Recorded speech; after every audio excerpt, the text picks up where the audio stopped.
Welcome to Sober Sunrise, a podcast bringing you AA speaker meetings with stories of experience, strength, and hope from around the world. We bring you several new speakers weekly, so be sure to subscribe. If you'd like to help us remain self-supporting, please visit our website at sober-sunrise.com. Whether you join us in the morning or at night, there's nothing better than a sober sunrise. We hope that you enjoy today's speaker.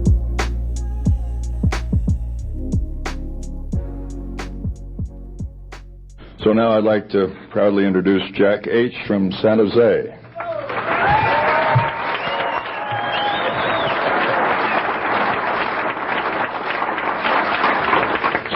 Hi, everybody. I'm Jack Holt, an alcoholic. Hi, Jack. God, I'm glad to be here. You guys got any prayers left? Say them from me. But I'm up here by myself. That's all right. Great Scott. What a crowd. Beautiful, beautiful. I'd like to welcome the newcomers myself. You're a special group to us. All the new people. And all the old people, too, you know. But the new ones especially, you're among friends. You're among people with a deep understanding of your problem. If it's alcohol, and if it wasn't, I doubt if you'd be here. Like I said, I'm an alcoholic. And I can remember spending many years in countless vain attempts to control my alcohol and my drinking. Any of you remember doing that? So I did that, and naturally I wound up here. Anyone has to spend years of countless vain attempts trying to control their alcohol winds up in a place like this or worse, you know, because that's just how it is. I came here a long time ago. In fact, there's a couple of my babies here tonight. One of them said to me the other day, "You've been dry so damn long that you're a fire hazard."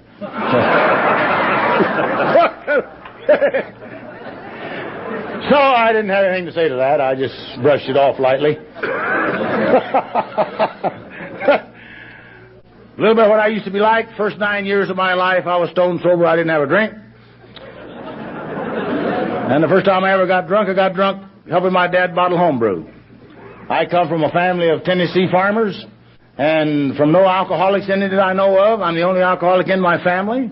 However, you know, farmers do make alcoholics too, or alcoholics make farmers. I don't know which.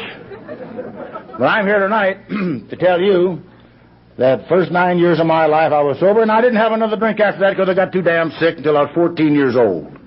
And I was at a dance, and I was timid, and I was bashful, and I was all these kind of things that a young man is when he's 14 years old. So I had a couple of shots of white lightning. Anybody don't know what that is? That's Tennessee terrapin spit. So I had some of that.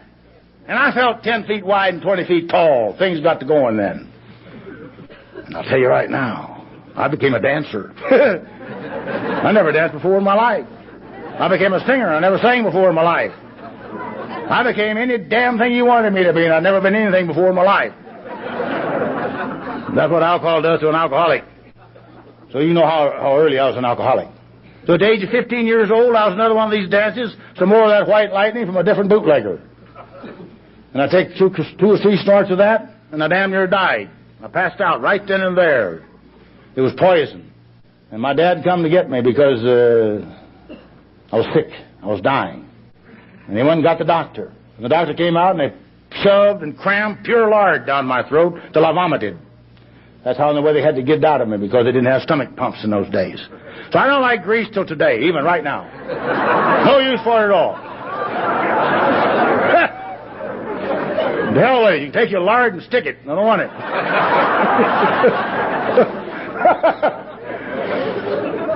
But it never occurred to me to stop drinking. Not once. I said, I will not drink any hard liquor for 6 months. I shall drink Tennessee homebrew.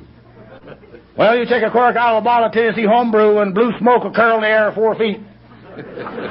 4 bottles of that. You're scratching your watch and winding your ass and wondering where you are.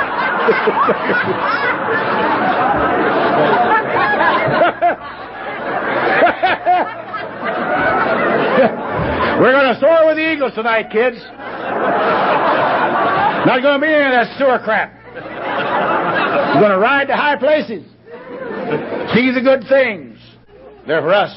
You're damn right they are. So I drank Tennessee homebrew for 6 months and went back to hard liquor in both of them. Then I had 2 things to drink. That was worse. At the age of 18 years old, I went to my dad and said, Dad, I'm going to join the Navy. He says, get the papers, I'll sign them. He didn't give me any argument at all. Because I had been an alcoholic then, I did all the things that you could do drinking. So I became a member of the Navy in 1939 on January the 25th. I went to Norfolk, Virginia for boot camp. Anybody ever been to Norfolk, Virginia? I'll tell you right now, that's a hell of a place to be if you're a sailor.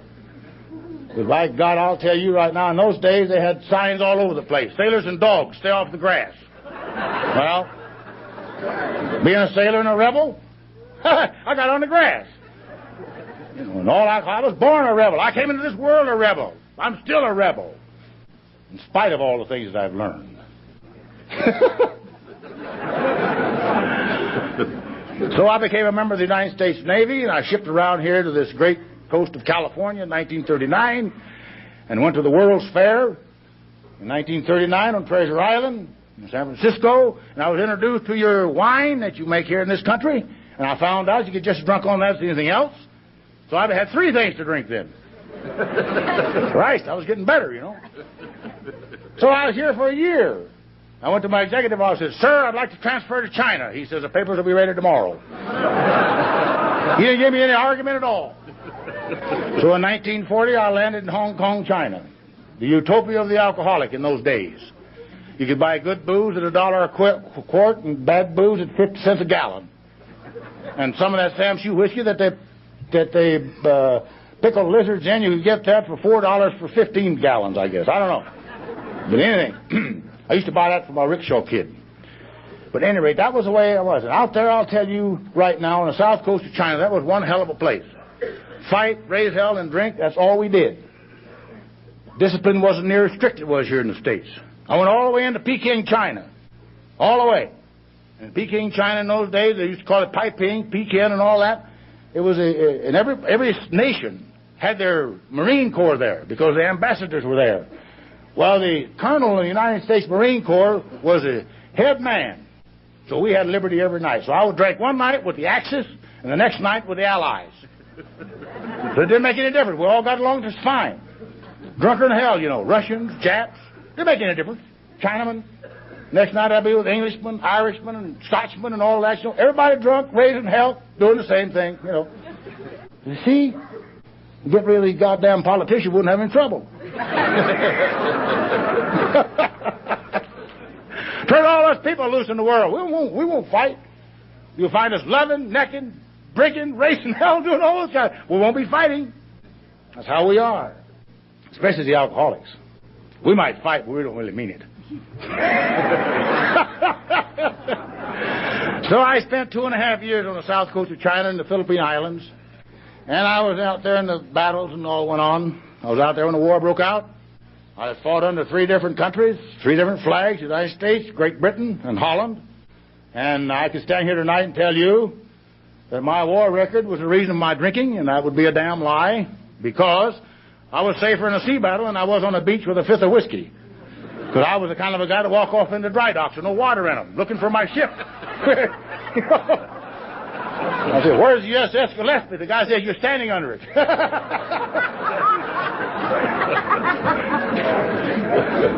See? I got no business being here. I'm here on somebody else's time, God's time, not mine. I didn't do a damn thing about keeping me alive. But I'll tell you one thing, I'm sure glad I am. So I stayed out there until the war broke out, like I said, and got back here to the States in 1942. And in those days, you know, they used to court-martial guys for taking a long time to travel short distances. That was my trouble. So I was court-martialed 3 times before I was 21 years old. To get drunk, you know, take me a long time to get somewhere. In fact, when we got back from China the first time, they said, you boys are going to have 30 days leave. You're brave heroes. We got into San Francisco. They said, sorry, fellas, you're only going to have 5. Well, I had a resentment right there. So I went off on a drunk. Well, I managed to wind my way somehow down to San Jose. It took me 5 days to get down to San Jose and 5 days to get back to San Francisco. Why that's takes they do that? So along came a time, and I had to get transferred to new construction. And they didn't ask me if I wanted to go. The executive said, Holt? Yes, sir. Said, your papers are ready. Get off of this ship. So I went to new construction out into Goat Island.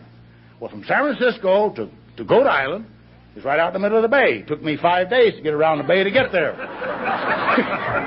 lot of bars along the way. A lot of people to talk to. So they court-martial for those kind of things. So I was court-martialed 3 times. The last court-martial, second time I was court-martialed, the captain called me down to his cabin. He says, Holt, I want to talk to you like a father. Pull the shade down. You know what you do when somebody wants to talk to you like a father? You pull the shade down. You don't listen to him. So he talked to me like a father. But I remember him saying one thing. Holt, I want you to go ashore. I'm going to give you a 72-hour leave, liberty. I want you to go ashore in San Francisco. I want you to go down 3rd and Howard. So I want you to pay particular attention to people who are sleeping in the doorways and sleeping in the gutter with their head on the curb. That's where you're going to be before you're 25. I'm going to help put you there. You don't stop this drinking. I said, thank you, sir. Took the 3 days liberty, went ashore and got drunk. What the hell else do you do? Don't know where I went. I went back to ship one time. On my trip to San Jose, I met a lady there. She was with me tonight, my wife Alice. We've been married 42 years. Some people said, how in the hell did you do that? I said, I'll be damned if I know. It's her fault, not mine. But I didn't want to leave her hanging out someplace. She's sitting right here in the front row watching me. In fact, there's a lot of people sitting in these front rows watching me. I got to be honest tonight, at least partially. We have developed something so-called functional dishonesty. That's all right, I guess. So her and I, we met. And I convinced her that I was a $2 million tobacco plantation owner in the state of Tennessee. And asked her to marry me. And she did. Hell, I didn't have $15. I had to borrow $15 from her sister to get married. We drove all the way to Reno, well, halfway to Reno. Car broke up in San Francisco, in Sacramento, and we came up to Reno, and we were married here in Reno. And it was the first guy I got married that day, and they always gave a serviceman, the first guy married, they'd give it, his marriage license was free. So they married me for nothing. I got it hung together, though. 42 years. I'll tell you, that woman's a goddamn miracle. I don't know how. So anyway, I met her, so her and I got married. And, during the war years, so forth, I was away a lot. So we didn't fight a hell of a lot. I was away a lot. But then after the war, I got out of the service in 1945. And went to work. And like all alcoholics, I worked hard and drank hard and played hard. And so I worked for another guy for a year and a half and decided he was making too much money on my labor, so I went to work for me. That sometimes isn't too good, for an alcoholic to go to work for himself. But I did. And I made good dough. The harder I worked, and the more money I made, well, the more I drank, until finally it turned around the other way. The more money I made, the more I drank, the less I had, see? So finally, her and I, we were sitting there, and my God, all this stuff was taking place. But she was a kind of a gal. She went along with me a lot. A lot of ways she didn't. But I go home at night, and I remember I went home one night, and I was the kind of a guy when I got drunk. I could walk forward. I never staggered sideways, but I'd run backwards for 3 miles, I don't know why. Everything was tilted backwards. And I could walk around for hours and never know where in the hell I was. Like a zombie. I went home one night, and I was standing home, my thumb up on the doorbell and my head up on the screen door. Passed out right there, in that position. So I gets up the next morning, and when I looked at the mirror, and I says, damn it, I got the measles. I had all these little tiny pimples all over my head. I said, honey, I got them damn measles again. You haven't got the measles. I hit you through that screen door last night. Down the stairs, I guess, rolled out the lawn. But she loved me, And I go home and I lay back in my big chair and I'd tie across my feet. We had shoelaces in those days. She'd tie my shoelaces together and give me a hot foot with these big old wooden matches. I'd come out of that chair and I'd tear up all the furniture in the goddamn living room. Coffee tables would be splintered. I'd have bruises all over them. I said, what the hell happened last night? She said, you fell down. But like I say, she loved me. Yeah. She damn near killed me, though. I always had bruises all over me. She didn't have any. But at any rate, as the thing went on, this drinking went on, I got meaner and I got bigger and I got meaner and I got tougher. I got everything. God damn it, I tell them I'd go home, I'd tell them, now you leave, take these kids and get the hell out of here. So we had two, a boy and a girl. Because you know something, when a guy gets big and he's mean, he's getting in his last stages of his drinking, his wife and his kids got no business at the house. So I didn't like drinking alone too much in those days. I always liked to have people around, at least somebody with me. So I had a parakeet called Petey. And Petey, he loved bourbon. One day I let him have a sip of bourbon. And by God, he was like me the first shot I ever had. Man, he just ruffled up and became a real hero. So he'd start, I'd sit there, a jigger of whiskey on the dining room table. He'd drink out of the jigger and I'd drink out of the bottle. Well, Pete and I'd get on these big drunks together. But he was quite a linguist, though. He used to hang over my poker table. He learned all the languages of the drunken poker game, Son of a bitch, bastard, raise, tie, 10, flush, and all this kind of stuff. Some of the stuff he learned I won't even repeat here tonight. But he and I drank together. And one day, he was passed out on the floor, and I stepped on him. And I weighed 250 pounds. 240 pounds. Take that back. You always stretch a little bit as you get older or something. 240 pounds. And old Petey was as flat as a pancake. I said, by God, I've killed my best friend. And I was crying. I remember I picked him up, and I was petting him and crying. I said, Petey, what's the matter? Come on, buddy. I took him over and I set him down on the table about 12 inches from that jigger of whiskey. And goddamn, he began to fluff up a little bit. So he went over there, had a couple of snorts out of that jigger of whiskey, and around the room he went, flying.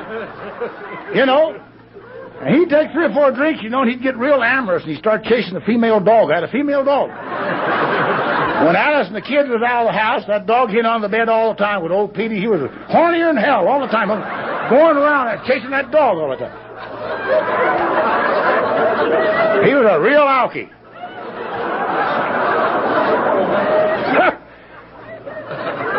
And I loved him. And he loved me.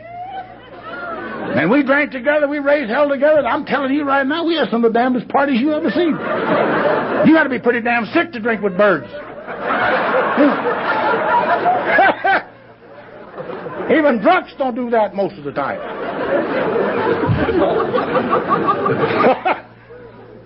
I want to tell this right now. Petey died with 2 years sobriety.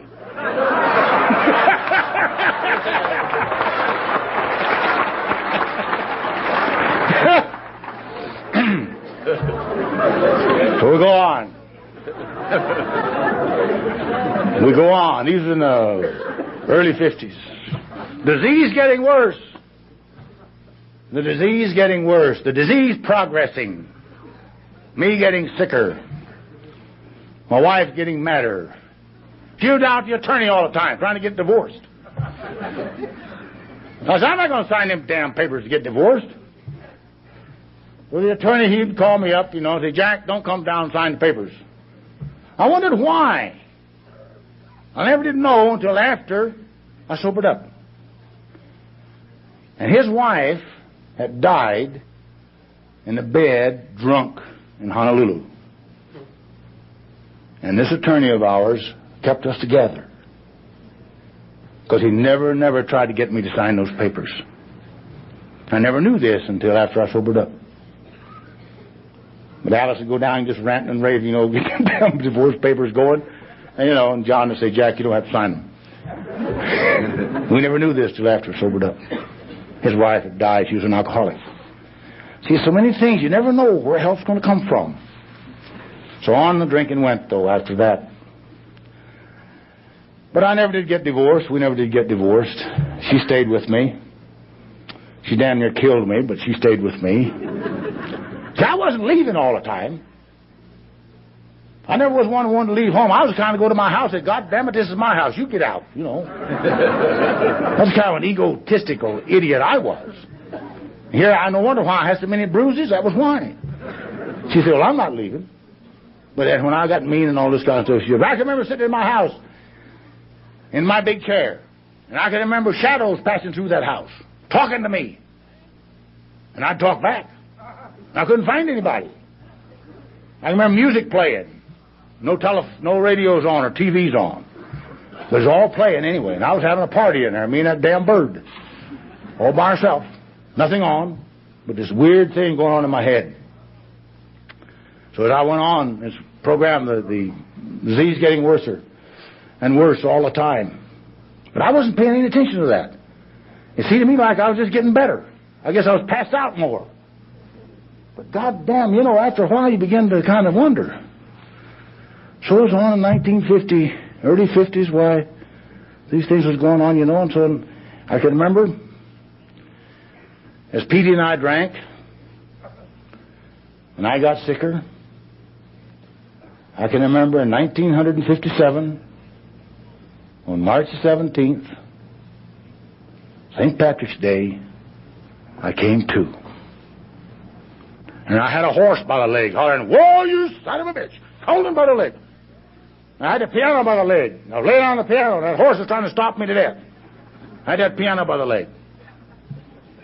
No clothes on, Petey laying over on the floor, passed out, dog hiding on the bed. That was our routine, Petey and I passed out, and the dog hiding on the bed. Alice and the kids out in the motel. I paid a lot of motel bills in those days. But then, the phone rang. The voice on the other end of the line says, "How you feel?" Kind of persnickety. Quiet. It kind of drives you nuts. I says, "Not too damn good." He says, "How'd you like to do something about your drinking?" I said, "Well, I'd like to do a little something about it, but not too drastic." So on March 17, 1957, a man came over to my house, picked me up, and we went down. We talked to another man from Alcoholics Anonymous, and I went to my first AA meeting. St. Patrick's Day, 1957. I remember going into that meeting that night. Oh, I'll tell the story about my sponsor. The guy that picked me up was my sponsor, Ali. And I made a call on him 6 years prior, because he had called me up, and he and I was drinking together and building together and doing work together and doing business together. He called me up to come over to his house, talk to him about his drinking. So I did. Went over there, me and a drunken lawyer, red nose, fellow by the name of Bean. Went over to this guy's house, Al, my sponsor's house, to talk to him about his drinking. So I told him, I said, "Al," and this guy, Bean, says, "Well, you could call AA. Those boys do you pretty good sometimes." I said, "Al, that's too damn drastic. Those bastards don't drink at all. Now, that you want to do that." I sat there and drank his whiskey and told him he should cool it. Not go that far, but he did. He went to Alcoholics Anonymous on that day. I went over to his house 6 years prior, and he didn't have had another drink. And he's still over 33 years right now, coming up on 34. So I went to his house and listened to him, but that's how this thing works. But when he came over to talk to me, I was all different. "Well, I'll go with you." I had some booze to drink, so I drank some. I couldn't go down to that bunch of drunks, stone sober. After all, felt like I was lowering myself, pompous ass. So I went to my first meeting. I went to that meeting that night, and I met a guy that I knew. He knew me, but we didn't know we was alcoholics, either one of us. He was chairing the meeting. So I heard him say one thing that night. He said, "If nothing else, stay sober 90 days, and you'll save enough money to get on a good drunk." I said, "Sounds just right." Just exactly right. So I went back, and through goddamn willpower and absolute, I stayed sober 90 days, dry. And on the 91st day, I drove to Salinas to tell Al, my sponsor, "By God, Al, I never have been an alcoholic. I never will be, and to hell with it. I'm going to quit this damn outfit." And I spent 2 hours telling him why I wasn't an alcoholic. And after that, he said, "Well, Jack, if that's the way you really feel about it, just step over there to that bar across the street and try some controlled drinking." I said, "Thank you, Al." And I did. Of course, on the way home, I hit a car. That's how fast you get going, So, back out on the streets I went. And I stayed out there for 9 months. Now, old Petey was happy because I had him shut off, you know. He had a big resentment while he was dry. But he was happier than hell. Back again drinking, you know, me and him on the floor and the dog hiding on the bed. All that stuff come back again, you know. And these strange people coming through my living room. All things going on, I was yelling at them, hollering. All this stuff going on again. Sick, sick, sick. So, that's the way it was. I drank, and I drank, and I drank. And I never did any harder drinking in my life. It seemed like I was trying to catch up. For those 90 days, trying to make up for them. I controlled it a little bit for about the first 60 days. But you know something, after that, it seemed like everything went to hell in the handbasket. God darn, everything went bad. I remember turning off of San Carlos Street, left onto my street. The guy had his car parked in front of his house. I pushed it right up on his front porch. I never did straighten out. I just kept turning, you know, round and around. 360 degrees. Never has been a car parked on that street since, in that corner.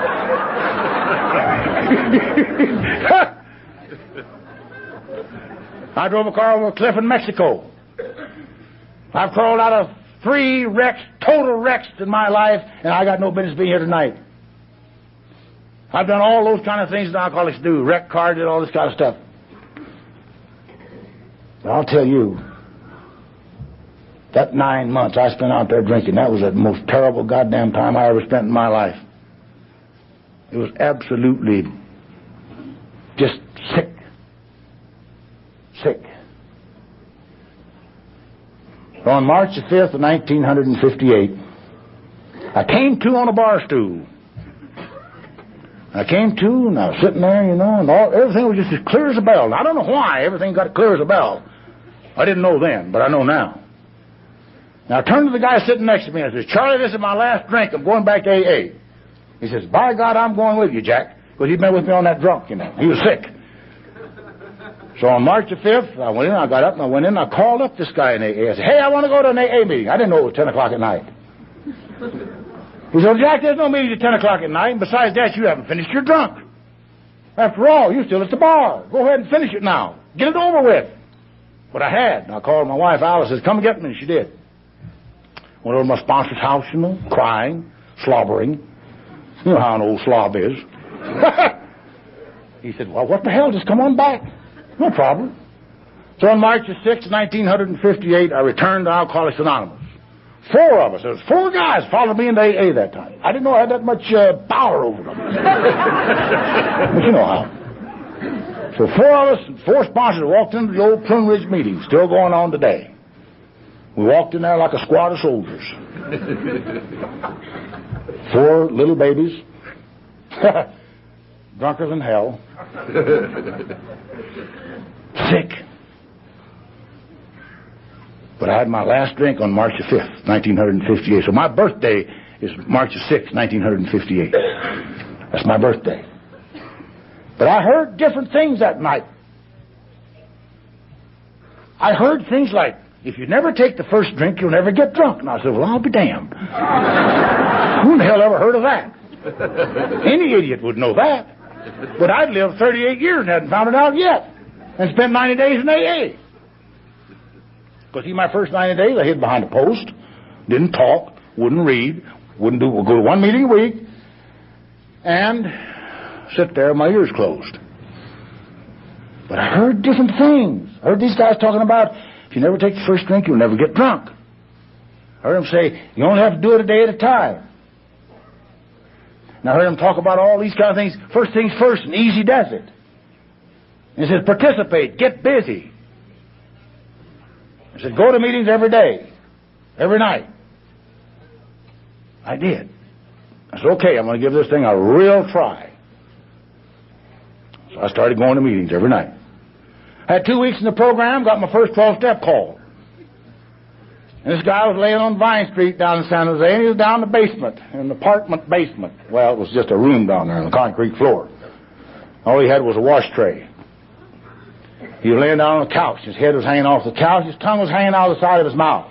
His eyes were wide open, staring at the ceiling, glazed.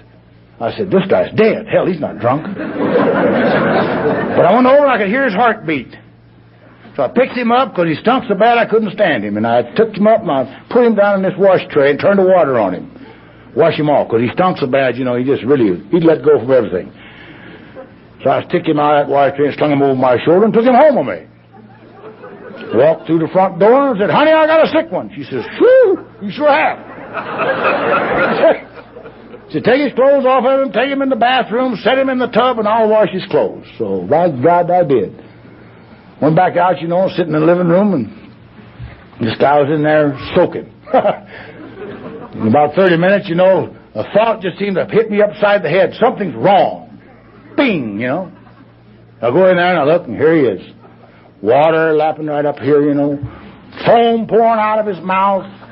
I looked down alongside of his tub, and there was an empty bottle of rubbing alcohol, that Skull and Crossbones one. He drank the whole damn thing in a half an hour. I said, "By God, he's dead this time, for sure." So I pick him up, throw him over my shoulder, throw a blanket over his naked butt, and head for the doctor. Run into the doctor's office, and I said, "Doc, this guy's dying." He said, "What makes you think so?" He said, "It's this empty bottle here. Hell, he drank the whole thing." He said, "Oh, hell, he could drink a gallon of that." "What else you been drinking, Johnny?" He knew him. And Johnny said, "I've been drinking shampoo."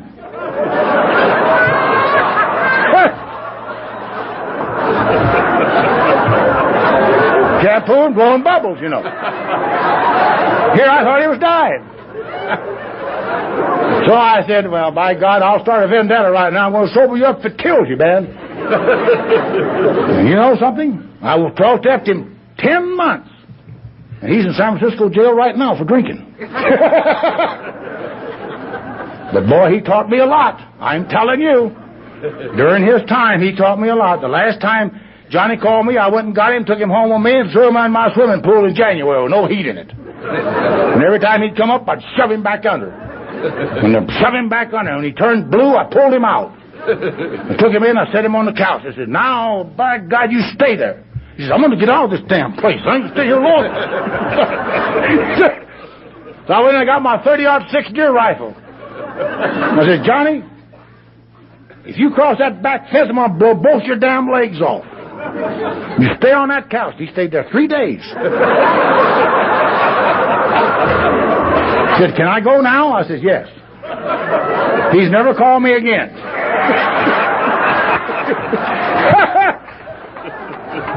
That was my first 12-step call.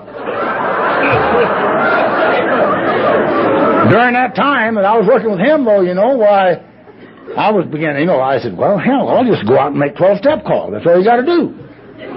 So, hell, I was out making another 12-step calls. I made a 12-step call on a tile setter in Santa Clara.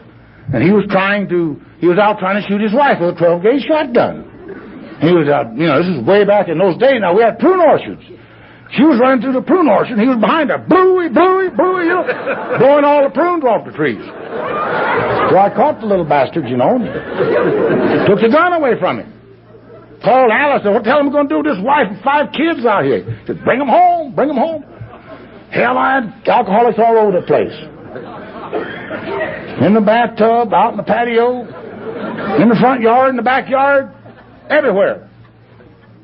But boy, we was mobiling. I'm telling you, goddamn. I was all going to taking them to meetings at night in my pickup truck. They was getting drunk. Had 6 months in the program. I was standing up in the meeting on Thursday night again, tears running down my eyes, and I was telling this sorrowful story of what a lousy sponsor I was. And boy, I mean, I was crying. When I got through with this 5-minute tearjerker, every damn one of them was drunk, and I was telling everybody what a lousy sponsor I was.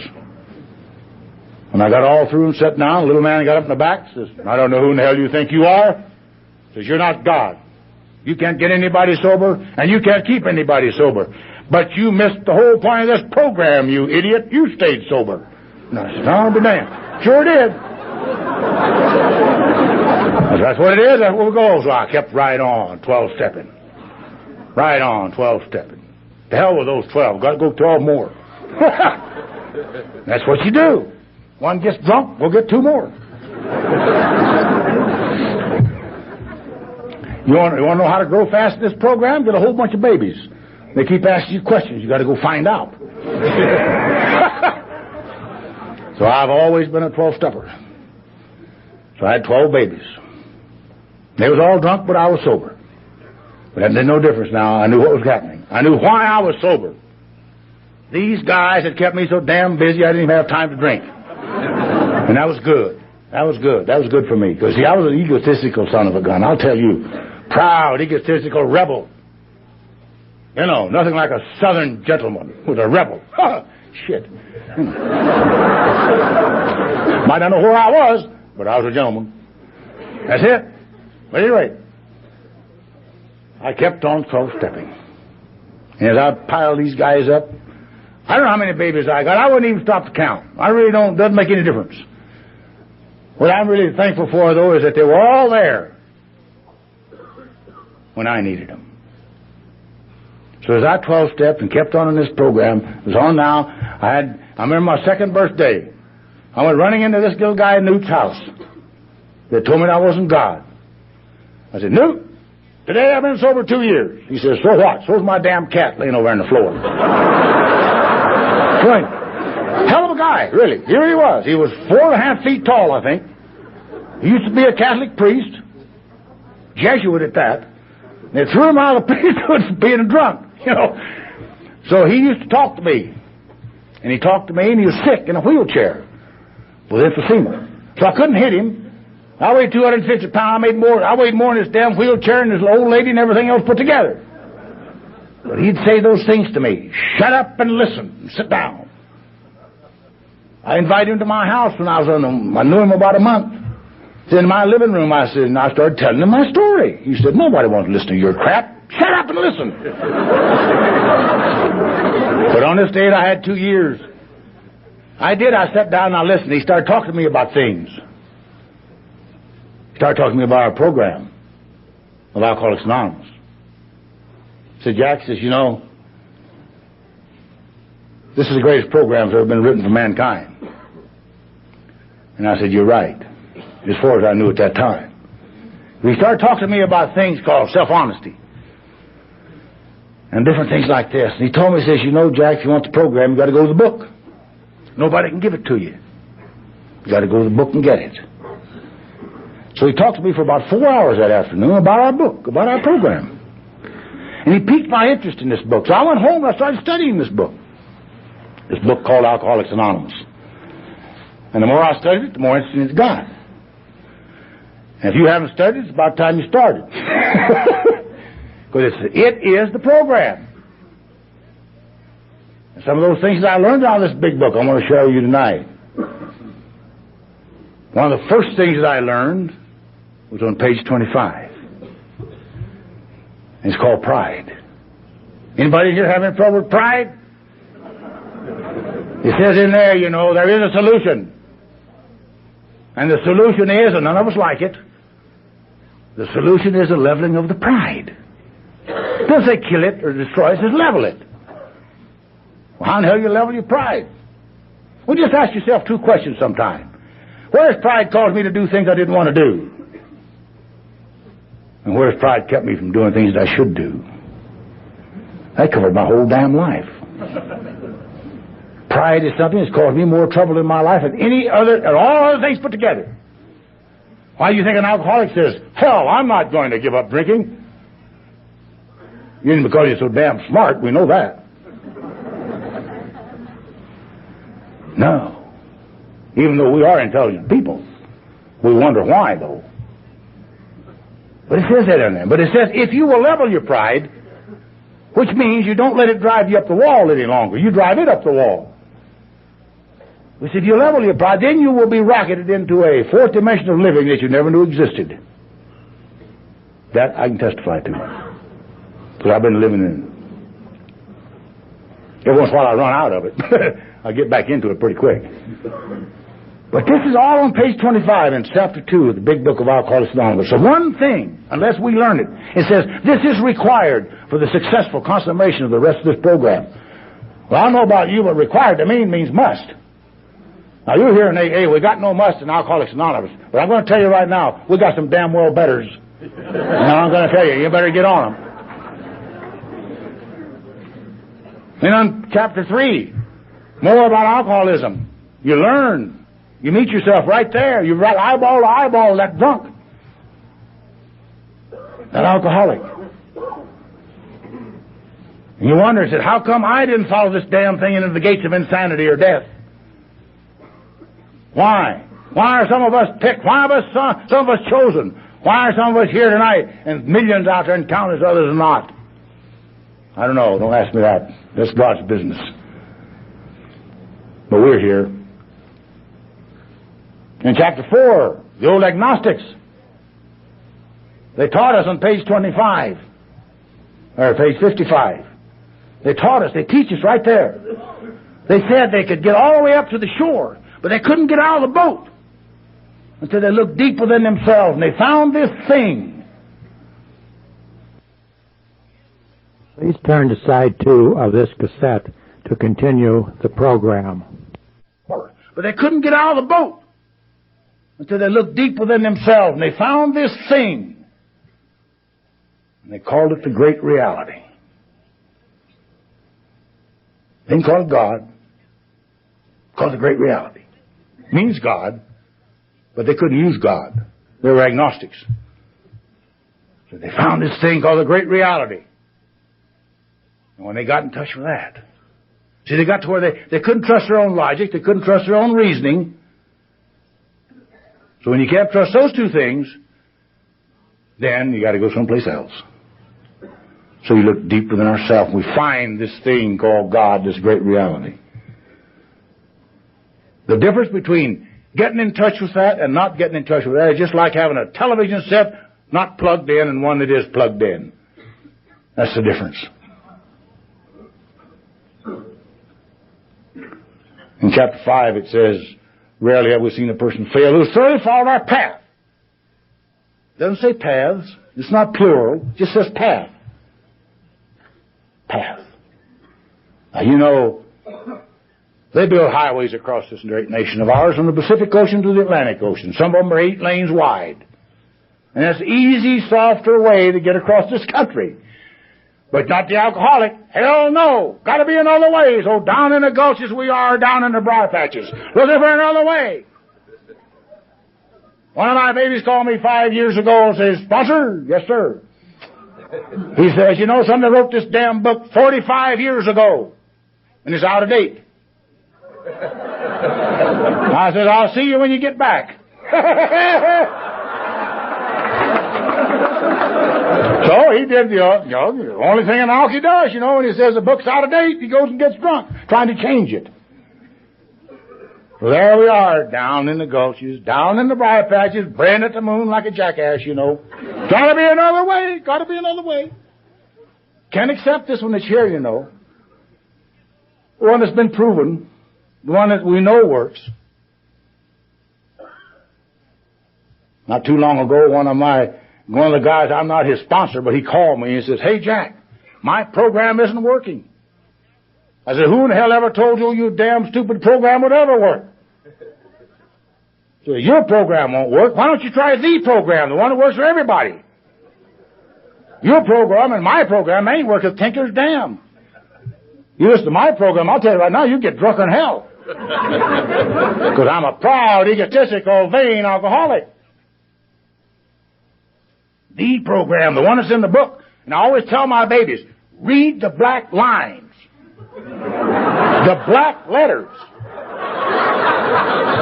Don't read those white ones in the middle. Those damn things are anemic. They got no power at all.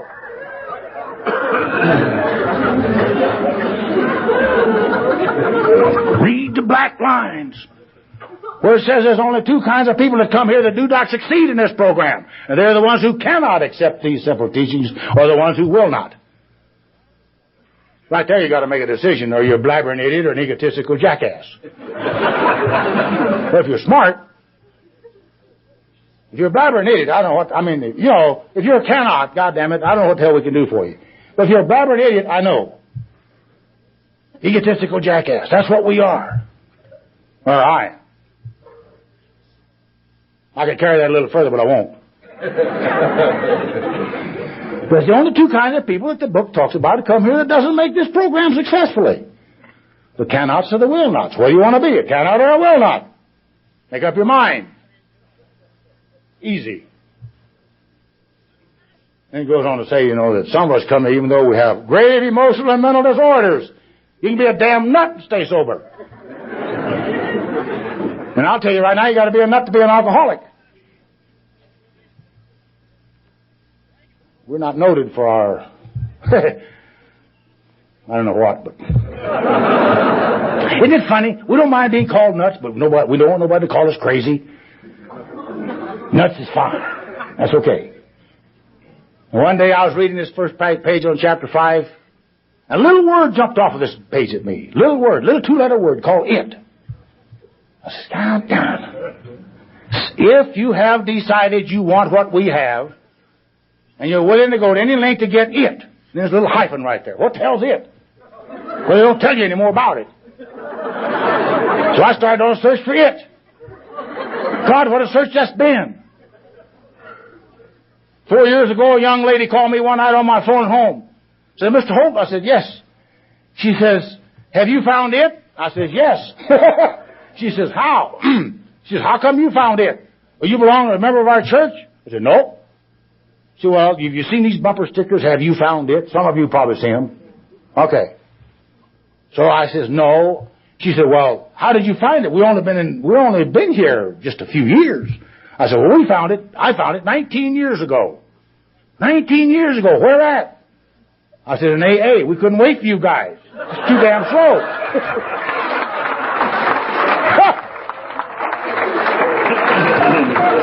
But a little word like it. If you have decided you want what we have, not if you want what we have, we could place 20 drunks right up here in the row, right in front of us. And I don't know how many is in here tonight, maybe 500, 600, I don't know how many. Doesn't make any difference. We stand up here, everyone will stand up in our chair and says, we have decided it is time for you to stay sober and quit drinking. Wouldn't mean a damn thing, would it? Until he decides, or she decides. If you have decided you want what we have, not if you want it. Hell, there's millions that want it. But you got to make that decision. If you've decided you want what we have, and you're willing to go to any length to get it, then you're ready to take certain steps. Anybody in here balking at the steps? And some of these we balked, it says. Great Scott. Hell, that's the alcoholic's pastime.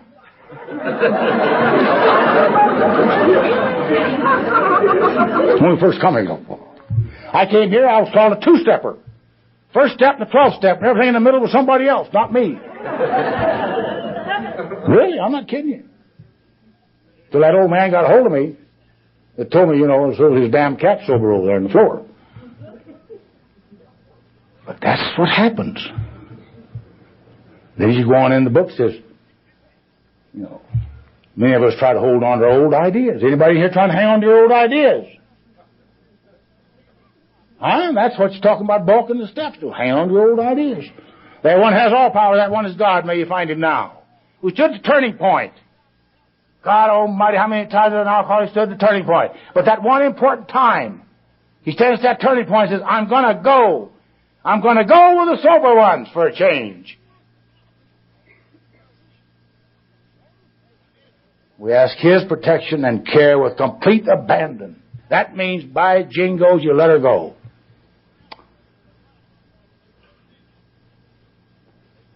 When you let her go, that's when it starts working. The first step says, admitted we were powerless over alcohol. Our life had become unmanageable. Admitted I'm powerless over alcohol. If you admit you're powerless over alcohol, if you admit you're powerless over anything, you're not very apt to go out and attack it. If there's a goddamn female polar bear out there in that foyer, I'll be damned if I'm going out and attacking her if I know who she is. I ain't going out and try to rape her, I'll tell you that. Unless I was drunk, I might. But we're sober. And when you try to rape that polar bear when you're sober, I'll tell you right now, it don't work.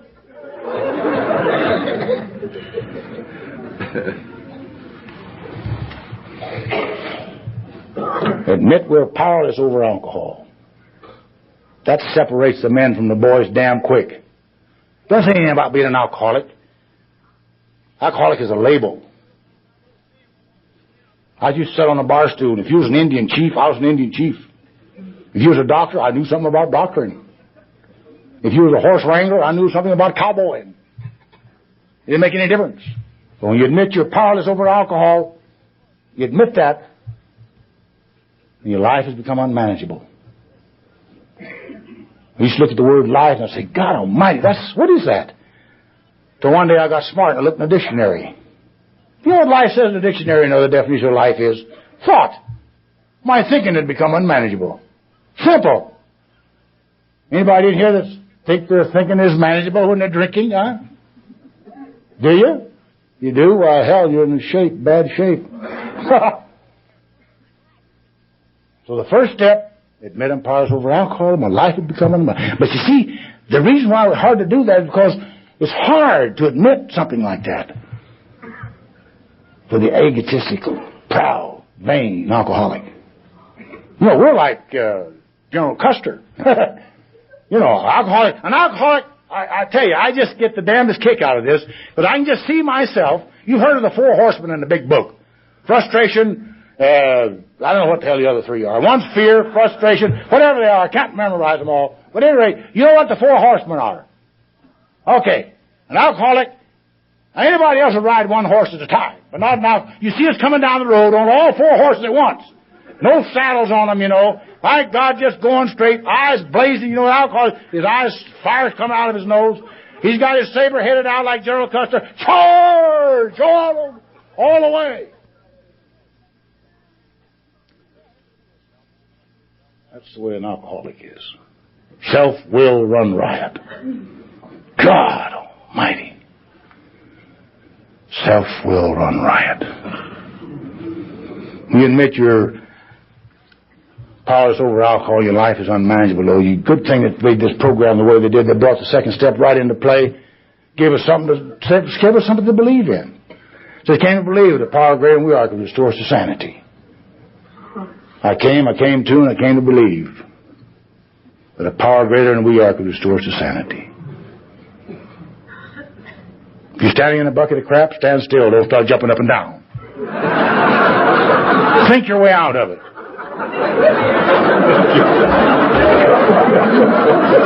That's being restored to sanity, see?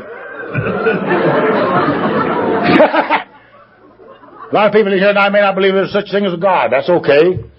He don't mind. It never seemed to bother him when I was running around saying, I don't know whether there's a God or not. But I'll tell you one thing.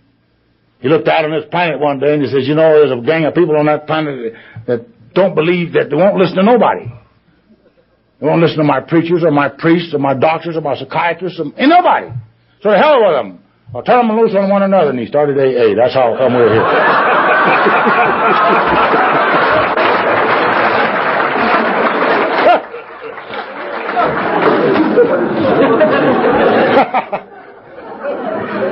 So I learned to admit in the first step. I came to believe in the second step. You should be ready for the third step if you've done those 2. Made a decision to turn my life over to the care of God's understanding. Why in the hell do they say made a decision? You probably go to a church or something like that and say, go turn your life over to God. Give your life to God. Not here in AA. Hell no. Made a decision to turn your life over to the care of God as you understand Him.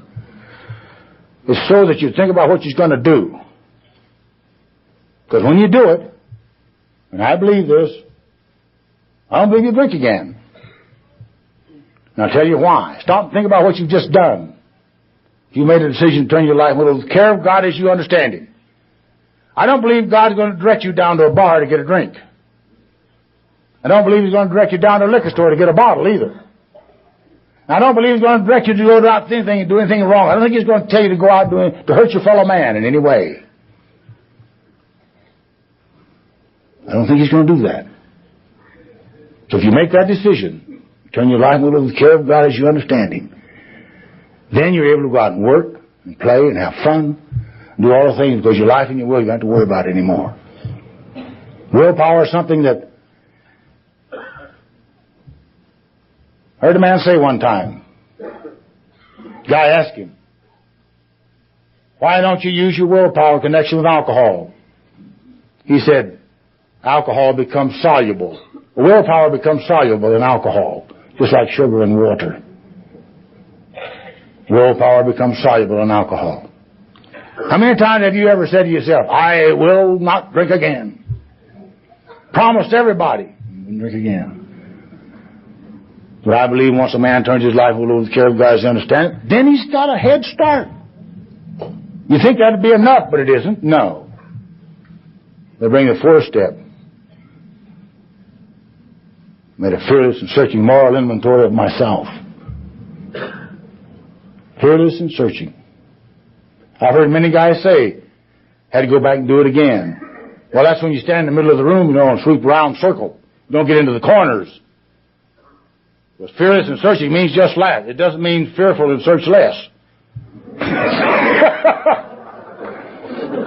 Fearless and searching, moral inventory of ourselves. Remember, the first step is the great liberating step. That's the one that brings you eyeball to eyeball with yourself. A lot of guys say, well, I don't want to learn this about myself. I don't want to learn these things that I don't know. I said, you're not going to find a damn thing in the fourth step you don't already know. You're going to find a lot of things that I've been refusing to admit. The fourth step. How do you take it? Write your own life story. And don't write anybody else's. And don't flower it up. Just write yours. Don't add anything to it, and don't take anything away. And then you go to the fifth step. Go to some brown-eyed old man, tell him all about it. But you're already 2/3 of the way through the fifth step when you do the fourth. You've already told yourself and God. And the fifth step, you just go tell another man. A lot of people say, I don't want to do that. I don't know of anybody that does. But this is part of clearing away the wreckage of the past. So when I done my fifth step, I'll tell you right now, it felt like a load had been lifted. And I think anybody else ever done their fifth step feels the same way. And the sixth step says we were entirely ready to have God remove all these defects of character. We were entirely ready to have God remove all these defects of character. That means we can't remove them anyway. You know what you found out in the fourth step and you admitted in the fifth step? That's what you're doing. What are the defects of character? Hell, they're very simple. Pride, number one. Ego, lust, anger. All these kind of things that we find in our fourth step. A lot of people say you're never supposed to be angry if you're an alcoholic. Well, I'll tell you something. If you don't want to blow the ears off the side of your head, you'd better once in a while. You keep on stuffing it, and I'll tell you right now, there ain't going to be no skin on your head. And no ears either. In fact, even in the Bible it shows that God talks about getting angry. You don't believe so? Look what he told Sodom and Gomorrah. He said, either clean up your act, I'll blow your ass off. And he did. Yeah. How about the time the carpenter was on the road to Damascus? And old St. Paul was riding along on his horse. He slapped him off his horse and blinded him for 3 days. He says, listen, you idiot, as I'm talking. You know something St. Paul did? He became a hell of a message carrier. Remember that? He carried a message from then on. Yeah. So all of these emotions that we have, all of these defects of character, all of these shortcomings, I've still got every damn one I've ever had. And I was born with them, I guess. I've had them ever since I remember. I get mad, tell lies, cheat a little bit here and there. I don't know of any perfect human being. Lust, a lot of people get all tangled up in lust. A lot of people get tangled up in anger. A lot of people get tangled up in envy. We all get tangled up in all these things, one or the other, something or other. So this is what it all talks about. Have God remove them. 7 steps, humbly ask Him to remove our shortcomings. I had to go find out what shortcomings were. I found out what they were, too. Lying, cheating, all these kind of things that lead you back into defects of character and then finally back into a drunk. These are the things that we're talking about. This is the program of Alcoholics Anonymous. The 8 steps have made a list of all the people that harm. Become willing to make amends to them all. That's all it does, is become willing. and make the list. I used to sit down with that list. And I had some little dirty rats on there. It did me more harm than I'd ever done them, I said. But that ain't what my sponsor said. Look, you clean off your side of the street, to hell with theirs. So you make the list. And the ninth step says, go out and make direct amends to such people wherever possible, except when to do so will injure them or others. Go out and make direct amends. That means eyeball to eyeball where you can, where it makes sense. Unless it's going to hurt them or somebody else. Don't ever salve your own conscience at the expense of somebody else. If you do, you're going to be living with it. So the ninth step is a very simple step. Just go out and make the amends. Because this is part of clearing away the wreckage of the past that we've been talking about. See, once I got through that ninth step, then I was a free man. I'd walk through that arch of freedom. I look back at my past now, and the swamp that I came out of, I never have to go back. It's there. It's a dirty, black past. But it's mine. It's my history. And what do you do about something that you can't change? I can't change an act, a word, or a deed. What do you do about something you can't change? You accept it. So I accepted Jack Holt. Turn him over to God. Here, take him, Father. He's too damn much for me. That's what we do. Now I'm free of that past. But I'm not ashamed of it anymore. It doesn't bother me anymore. You hear a lot of people talk about guilt. How in the name of God do you get rid of guilt, they say? I said, forgive yourself for what you've already done. And quit doing the things that make you feel guilty. Oh, the darn. Hell of a deal, huh? Yeah. Quit doing the things that make you feel guilty. That's the only way that I know. A lot of people, why is it guilt? How do you think God's going to get your attention? I have never yet, since I've been in this program, went out and did anything wrong that I wasn't first warned about it. And I'll tell you right now, that's what guilt's all about. You're warned about it immediately. And the minute you commit it, immediately you got guilt. You pay the price right there standing on the spot. And you keep on paying it until you get rid of it. And the 10th step, seemed like this program says, well, now we've got 9 steps. Now they got them all cleaned up.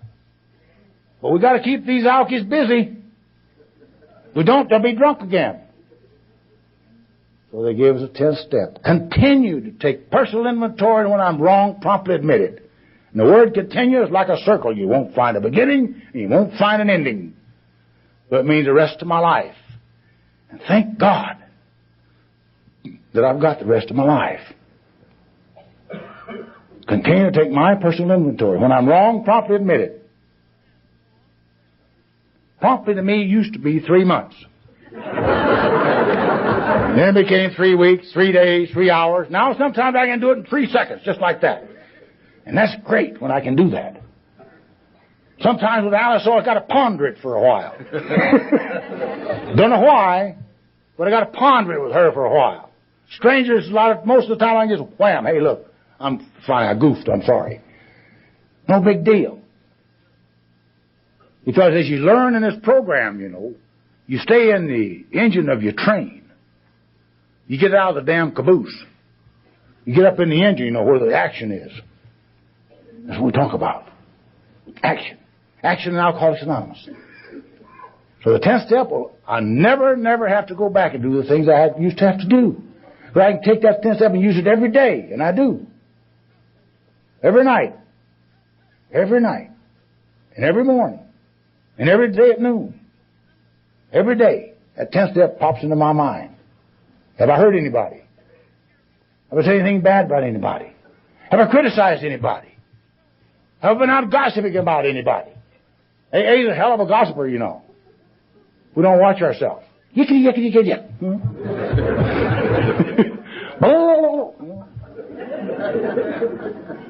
Really? We're a hell of a family. You do something, somebody's going to know about it real quick.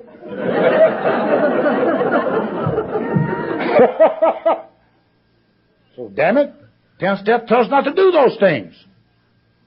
Read it in the 12:12 where it talks about it. Criticism. All this kind of stuff. So they give us a 10th step so we can stay busy, taking our inventory. 11th step says seek through prayer and meditation. For closer conscious contact with God's understanding, praying only for knowledge of His will for me and the power to carry that out. Prayer. I used to have a hell of a time with prayer because it seemed like it took me a long time to talk to God. I had all kinds of prayers and I said them by rote.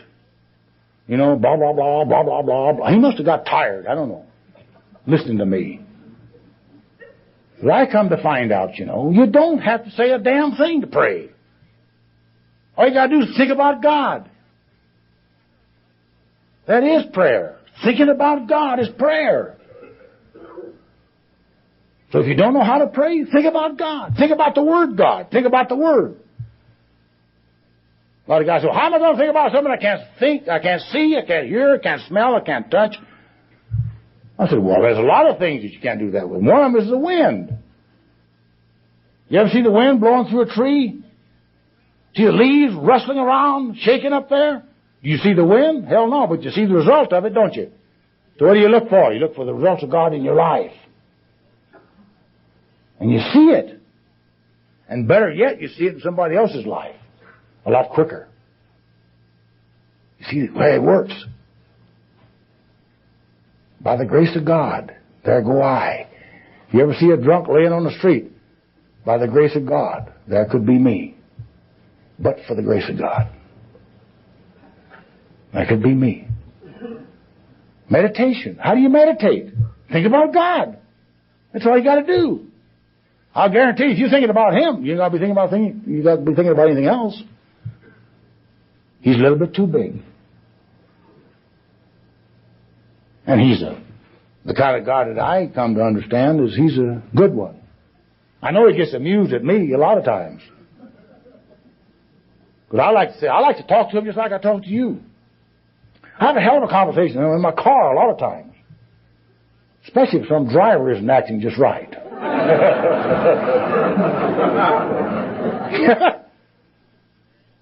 But He is always around, you see. He's always there. I don't have to go out and look. You hear people say, well, I got to go find God. Well, where the hell are you going to find Him at? Well, I don't know. But you can climb, you can go up into the mountains, you can go out on the sea, you can go any place you want to go. It was like the guy who wrote the poem, you know. He says, I sailed the broadest seas and I climbed the highest mountain. I even climbed the highest steeple. When I got all the way to the top, I found out that God was still down with the people. That's where He's at all the time, inside of you and I. So if you hurt another one of your human being friends, you're hurting your God. If you hurt him, you hurt them.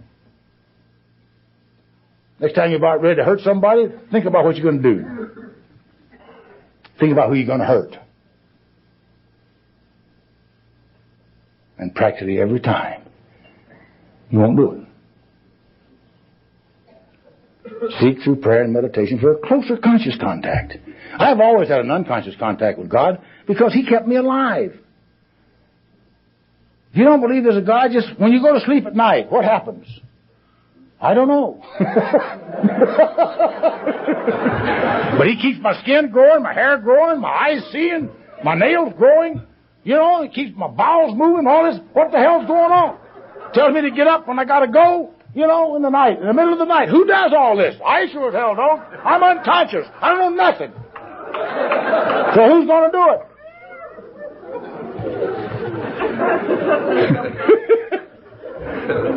And we say, there's no God. Jeez.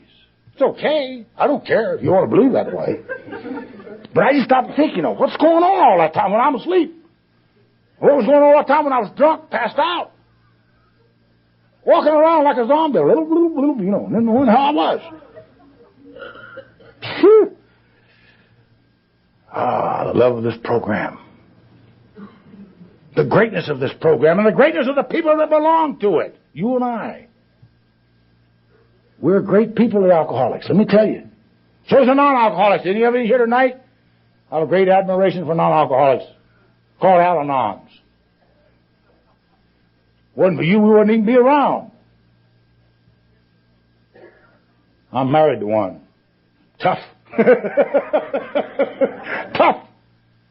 She has to be tough. You got to be tough to stay with an alkie. Because we lead you through strange places.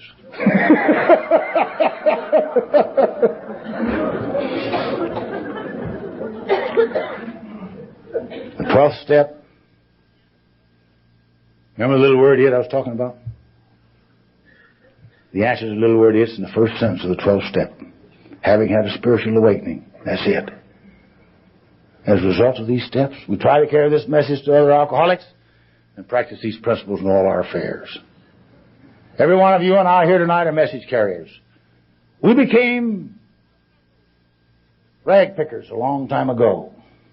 The one that's been here a long time. You know what a rag picker is? You've read the book, some of you haven't. He's a guy that'll pick a human being off of the dung heap. Society has tossed him on the dung heap. He takes him up, he shakes him and says, you're worth something. You're of value. Wake up. Here's a way you can live without the use of alcohol or drugs. I don't like to have addicts get away with it either. I'm not an addict. I'm not a drug addict. I don't know what the hell I'm not. But I'm going to tell you one thing right now. You damned addicts are just as idiotic as we are. I know, but I sponsor some of these guys who've got what you call a dual problem. They're screwier than hell, all of them. Goofy. But I love them. You see? Because they're part of us. I'm an alkie. Lush. I don't know anything about that other stuff except for one thing. It makes you crazy. But an alkie, you can tell him a long ways away. You know, he stinks. He's usually obnoxious. He's usually yelling and bellowing and screaming. And he smells bad. All this kind of stuff, you know. He'll walk up to you, you know, and puke on you.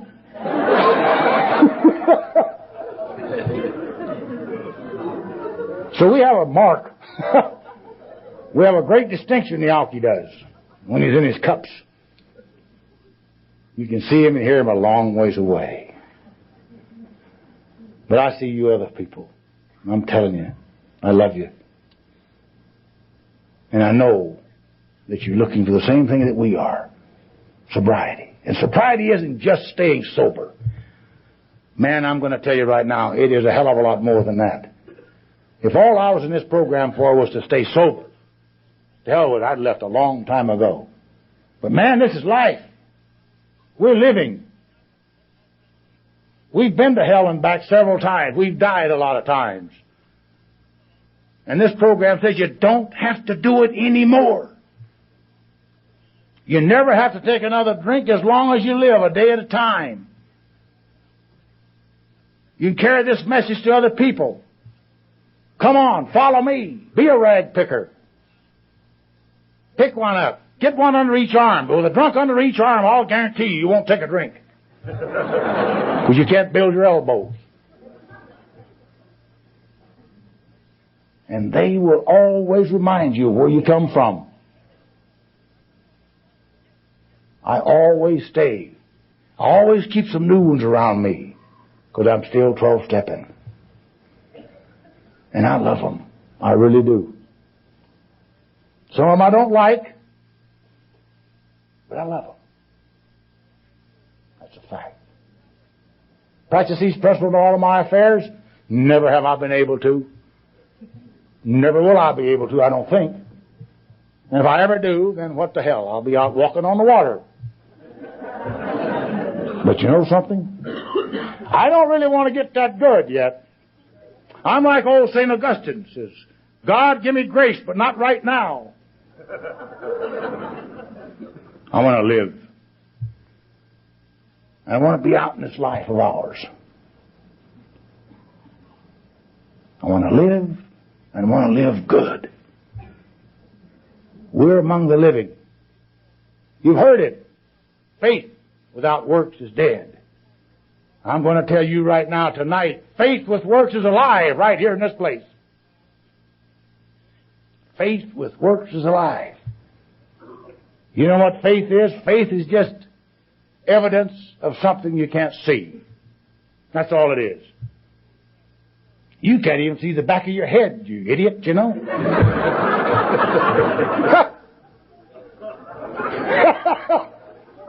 You really can't even see your butt without a mirror.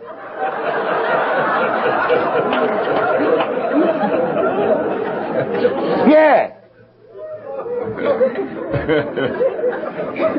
Can't see, touch, hear. Wow, what the hell? You know. I have faith in a hell of a lot of things I can't see. You're damn right. Gonna get better. Jeez, this is great. Really. Spiritual progress. That's what you and I are doing. Progressing spiritually. Progressing spiritually. And this is what I want to do. Continue to progress spiritually. I quit blaming people, places, things, and circumstances a long time ago for what happens to me. I know the responsibility has been placed right where it belongs, right here, on my pinpointed little head. Right there. I'm responsible for the first drink. Always will be. Not God, not society, not the cops, not the doctors, not your wife, not your job. Right up here that responsibility is, right there. And don't ever take it off from there either. If you ever do, you'll be drunk. Because no one can take credit for your sobriety. No one can take credit for it. That's why no one can take it away from you. You can't lose it. You got to throw it away. And the longer I'm sober, the more I want to keep it. And the more I want to learn about it. The more I want to learn about living. And the way I learn about living is going to meetings. Mingling with the people. From the top to the bottom. I don't give a damn where you come from. You put every one of us in a bar room and go back in 3 weeks, you wouldn't be able to tell the ones that had any money and the ones that didn't. You wouldn't be able to tell a Buddhist from a monk. You wouldn't be able to know. We'd all be drunk, stinking, and that'd be the way it'd be.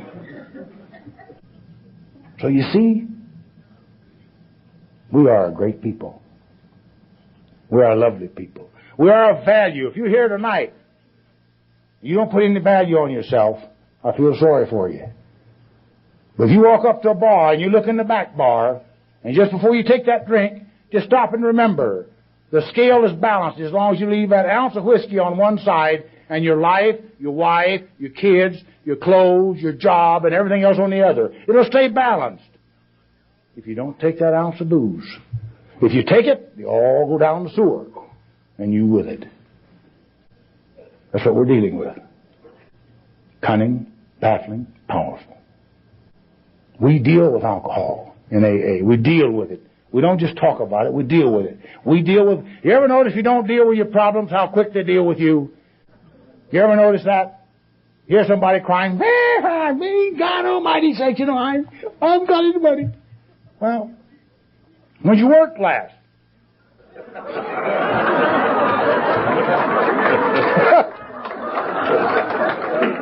You don't get jobs sitting at home by the phone waiting for it to ring.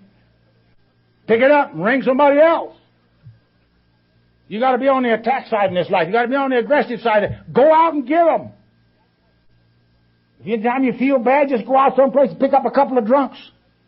They'll make you feel better real quick. They really will. And then they'll love you for it afterwards or hate you. I don't know which. Wow. It's getting better. I'm going to tell you right now. I have one story to tell. I'm going to shut this off. This Indian lived on the reservation. And he kept on getting drunk, and he was a young Indian. And the old chief told him, I'm going to kick you off this reservation if you don't quit getting drunk. Being an alcoholic, he got drunk again in 2 weeks. So he kicked him off. The old chief was sitting out in front of his teepee about 5 years later. He looked down the trail, he saw this dust coming up the trail. As it drew closer, he noticed an automobile in front of the dust. He drew right up and parked right in front of his teepee, and the old Indian was sitting out there cross-legged with his arms folded. It was a big, long, black limousine Cadillac. And the rear door opened. It was chauffeur-driven.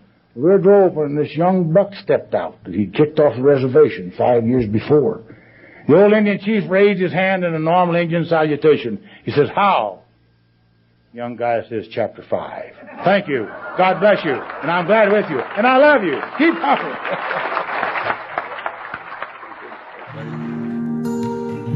Thank you for listening to Sober Sunrise. If you enjoyed today's episode, please give it a thumbs up as it will help share the message. Until next time, have a great day.